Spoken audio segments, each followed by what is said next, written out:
happy Wednesday, happy scoping out. Did you notice I made some changes to my little setup here? Maybe next week I'll actually iron the muslin. Progress, not perfection, right? Last week, that's what we talked about.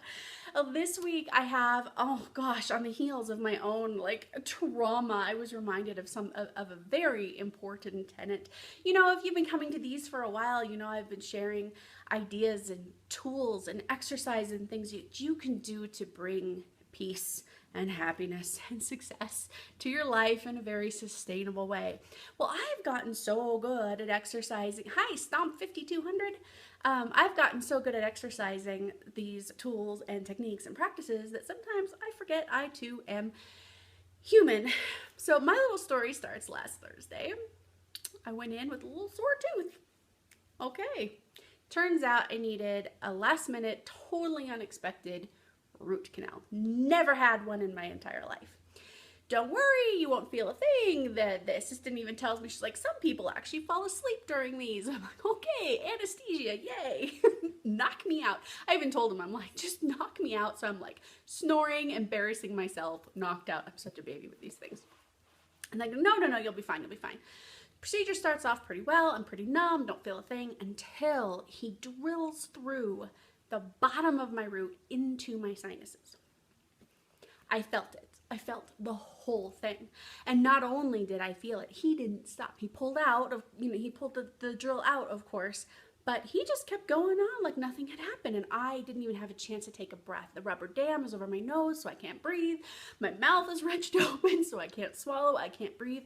I go into panic. I'm like, breathe, breathe. And all of my tools got me through the procedure, but I'm going to tell you, when I got home, I was a wreck. All I wanted to do was sleep. The neighbors next door, they're having the roof redone. So bam, bam, bam. I can't get to sleep. Right? I'm crying. I'm a wreck. I'm an absolute wreck. The life coach that teaches you how to get through these things was falling apart. And the only thing I could think to do was text one of my closest and dearest friends. And I'm just like, this went horribly awry. This is awful. And I even said in my text, I'm trying to use my tools, and she stopped me right there and she said, Triffany, sometimes it is time to just feel what you feel. And I was like, oh my God, you are so right. And even in just having that validation, I was like, and I tell people that. Martha Beck, I love the way she talks about it because she talks about it as clean pain and dirty pain. Clean pain is the actual pain of the event. You are still going through the trauma. You are still hurt. You still have the pain of the event. That is a valid pain, and that is a time to experience pain because that is part of your life experience, is that pain, right? Dirty pain, I talk about them as pain and suffering, right? Real-time pain, and then I say suffering. She calls it dirty pain, which means it's not clean. It's not real time. It's the retelling of the story. It's going back and re-feeling that pain and just living it over and over and over again in our head. Now, this was an obvious one, right? I had a root canal that went horribly awry. I got the Sweeney Todd of endodontists. It was awful. But I had a time when I experienced that real-time pain. Anything that came after that, if I went into that pain space, either in the actual physical pain or in the trauma pain or in the anxiety pain, that is what Martha Beck calls dirty pain, what I call suffering, right? Pain is inevitable, suffering is a choice. And it really was a wake-up call to me because, like I said, I'm so good at using these tools that I don't show up with a lot of story. Like, people can cut me off in traffic or say something mean to me and I just go, yeah, we've all had those days. Not everybody can be nice all the time. I don't know. I roll it off my back like a duck does water, and I don't come with a whole lot of defenses up all the time. I'm not expecting that everybody's out to hurt me. So I don't have a lot of clean pain to experience this experience, right? To just feel what I feel. So I wanted to share that with you today so you could see even those of us who teach this stuff have these experiences. And the best gift my friend could give me that in that moment was just to remind me that there is pain to feel, and that is okay. There's a time to feel your pain. So when do you know? When do you feel and when do you deal, right?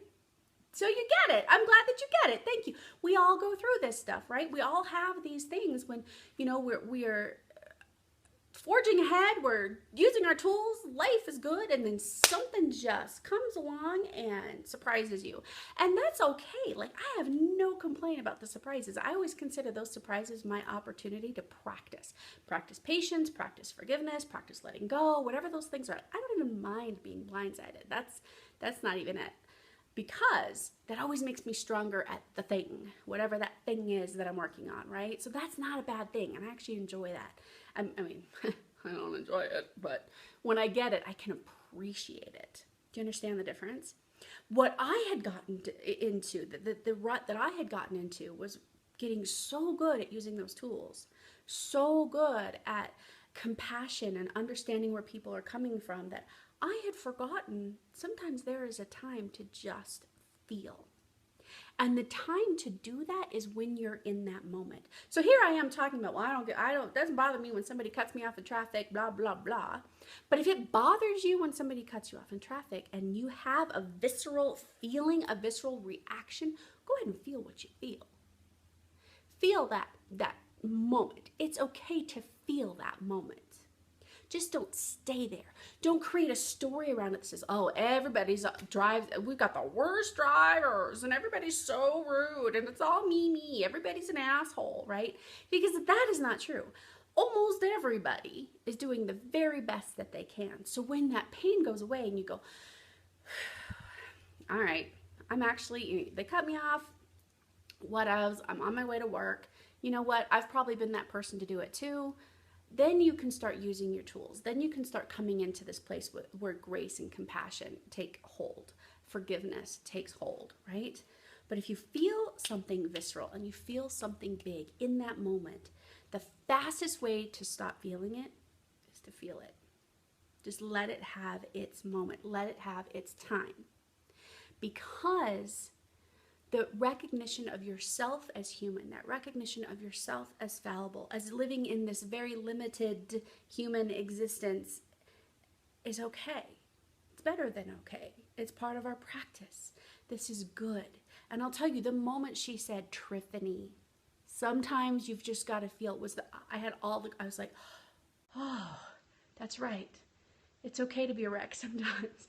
It's okay to be a giant baby, a big ball baby. Sometimes. And even just that recognition of my own fallibility, of my own humanness, was the grace I needed to be able to calm myself down. Valium didn't hurt. Just being honest. But do you understand what I was saying here? That we sometimes, in our efforts to be so evolved and so actualized and so with it, we sometimes deny ourselves the very thing we need to go through at the time. There's a time to feel and there's a time to deal.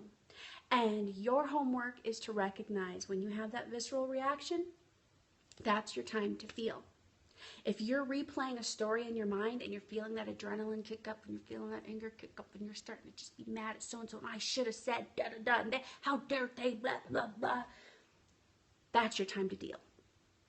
And that doesn't mean you don't self-advocate. It doesn't mean you don't take the necessary steps. It means that you figure out a way to come to grace with yourself first, come to grace with the other person, and whatever dealings have to be done, come from a place of love